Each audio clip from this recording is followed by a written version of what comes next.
Hi, my name is Jason Parsons, and this is actually a follow-up on a video that I would have done on, I believe, November 4th or 5th, when I was doing a video response to me putting on uh, um, paid leave, paid administrative leave by the Phoenix Elementary School District, and it's the reason why I did the video because it's easier for me to to give my accounts verbally than written, but also it was very clear to me that it was also a means of whistleblower retaliation, and therefore I was convinced that this can only be solved in the court of public opinion during this election year in which we would need to go after the governing board members. Okay, and so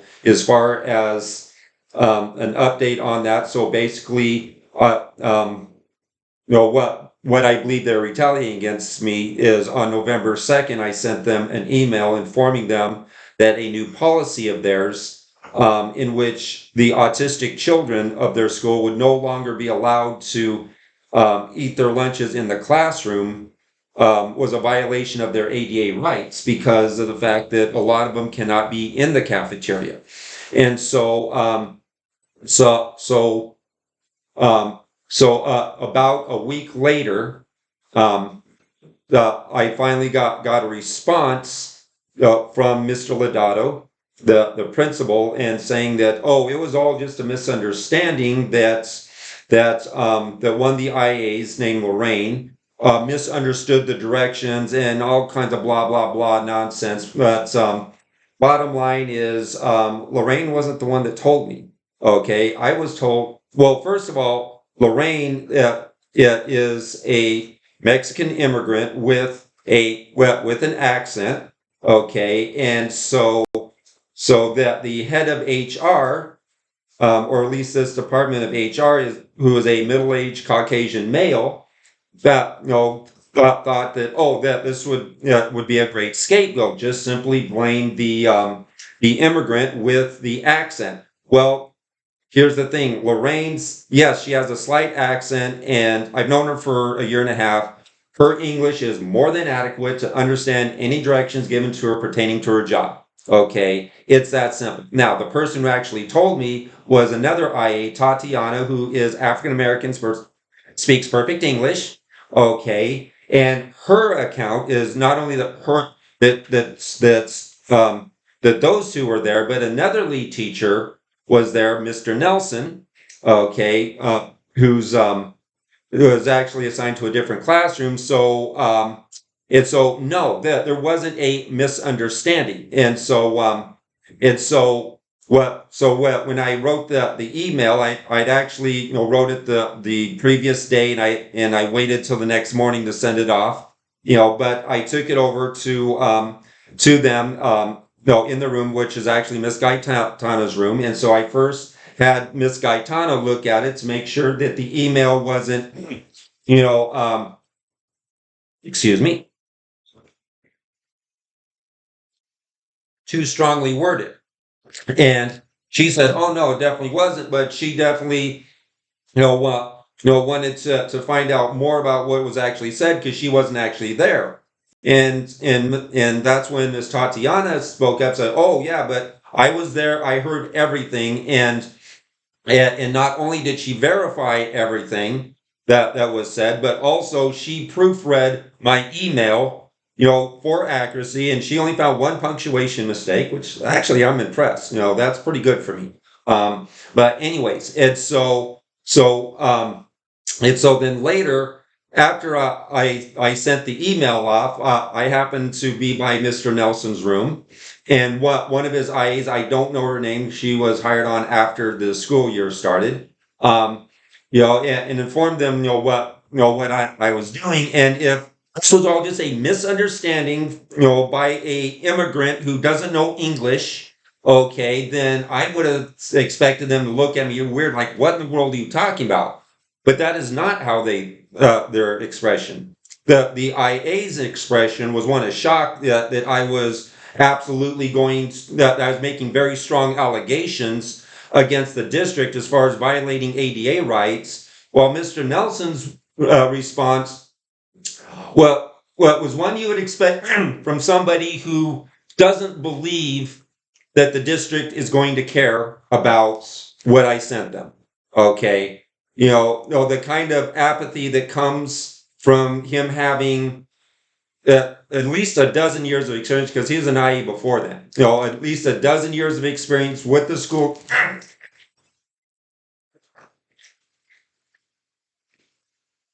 Excuse me. At least a dozen years of experience with the school district. And based on his experience, it would definitely seem that he gave no indication that what I said as far as my course of action was of any significance. He was really that apathetic, and I don't blame him. I blame the school district that he's been working for all these years. Okay, and so then moving on to the next issue, that the ones that they're actually trying to make a mountain out of a molehill, as far as a couple of complaints pertaining to how I handle children at the school. And first of all, dealing with the fourth graders whose class I've been assigned to, basically, yeah, you need to watch the video. Students shouldn't be allowed to treat their teachers like they're garbage. Okay, so look that up and you'll get all the details. But bottom line is, when you have a half a dozen kids ganging up on you, yelling at you, telling how you don't know what you're doing, yes, you have to raise your voice a little bit, loud enough to where they can actually hear your response. And so if that was yelling, actually they yelled first, and as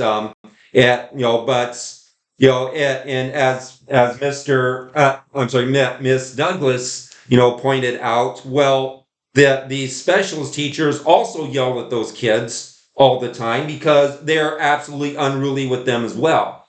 Okay, and apparently I got accused that part of the investigation that they did was that I said that the children were trash. Like, no, I said that the children shouldn't be treating us teachers like we're trash. And then I asked Mr. Lodato, so did you ask the children who do not have any behavioral write-ups, behavioral referrals, what they call them, did you ask any of those kids, or the only kids that are allowed to testify on this is only the misbehaving children, the ones who have been written up multiple times, that are constantly in trouble?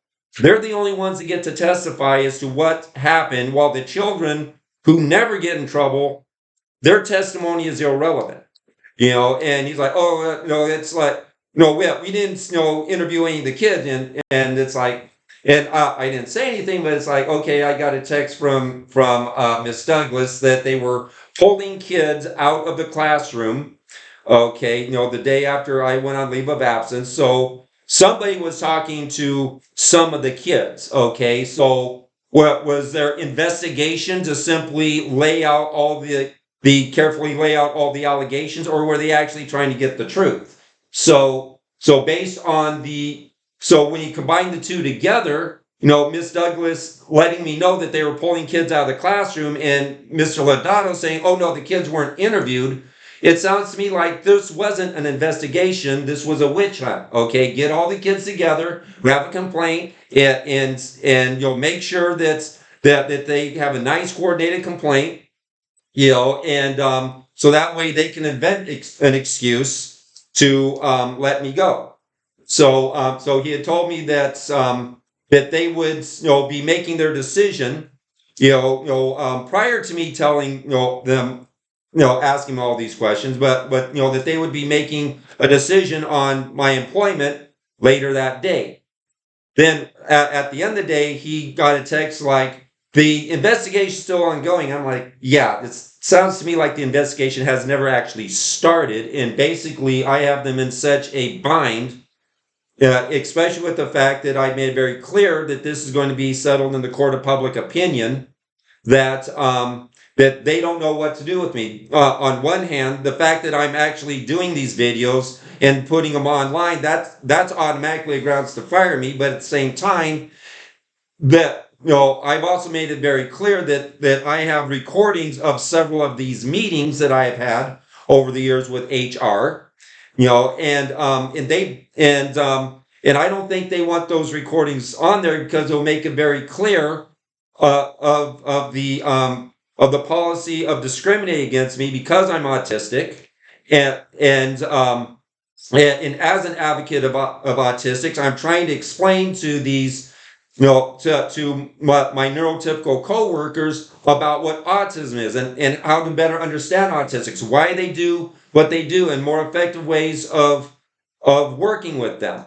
And although the 80-20 rule has applied here, and what that is, is a belief that I have that if you properly develop your character, your ideology, and how you present yourself, you can win over 80% of the population enough to at least secure their cooperation. Doesn't mean that they're all going to go to bat for you. Doesn't mean that all necessarily agree with you, but they'll at least be cooperative with you. Okay. Yeah, but the problem is the other 20%. Okay. And so when you have about 24 IAs, that 20% amounts to about 4 or 5 coworkers at any given time that are in conflict with me because they don't care about the right way to work with autistics. Okay, their parents raised them a certain way, and they're going to deal with the autistic children the way their parents raised them, without regard to what anybody who actually understands autism says. And so that this has been a long ongoing thing where I'm the bad guy. I'm not the team player because I'm trying to tell these 20 percenters the things that they would be told if they would actually, if the school district would provide them with qualified autism experts who actually know what autism is and how to work with autism, and actually have them provide training, but they won't do that. Okay, I'll address that in my next video. But bottom line is that that Phoenix Elementary School District is now in violation of their own policy, which says that I can only be on administrative leave for 10 days, and then they have to make a decision one way or another.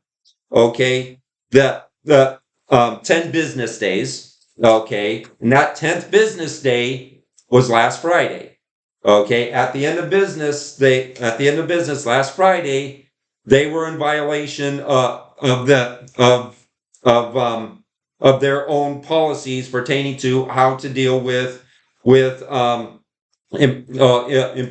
employees that have been put on administrative leave. And so like I said, there is a lot bigger picture going on here, and I am not blaming Mr. Lodato, because he has been a valuable ally of mine as far as wanting to utilize me to the best of his abilities. But the thing is, he's also subordinate to superiors who may be ordering him to take a course of action, based on how the district wants it handled, and so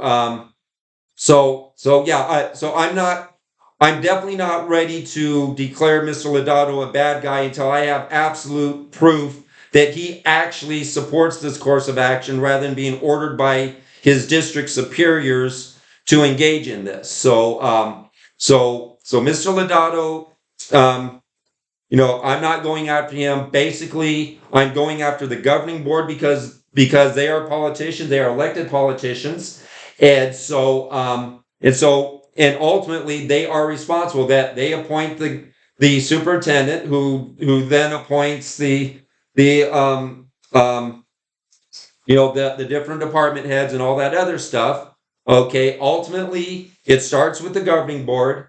And that they've already been made known of many of my grievances, and the fact is they don't care. Okay, and also one of the members of the governing board, Dr. Vick, okay, her son is one of the problems in the fourth grade classroom. He has literally said to his teacher in front of 3 adult witnesses, me, Miss Douglas, and a CNA that is required to accompany a boy that has significant enough medical needs to where he has to have a medical professional with him at all times. But anyways, 3 adults witnessed this boy telling Miss Douglas that